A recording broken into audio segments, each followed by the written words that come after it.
اما لو هاتني اردوغان بو عراق هاتو اتفاقی زۆر بە خۆتکەوت و مامۆستا باسی کرد چاوەڕێشی زۆر گەوری دەکرد بەڵام هیچی دەست نەکەوت لێرە حتا ڕاگەیاندەکان بە غەڵەتی دەڵێن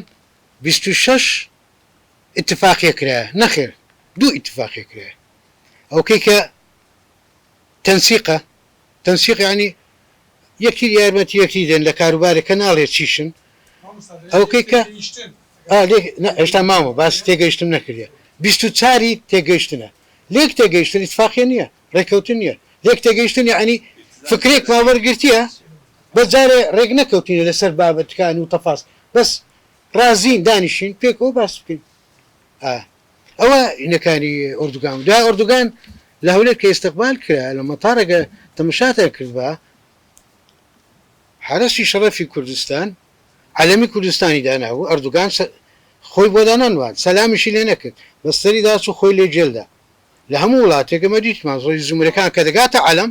ئەو هایەک دەکایان هەر حرەکەیەک دەکات کە سڵاوی ڕێز لێنان هەر جێشی نەدا ئەوەندە ڕوون کردم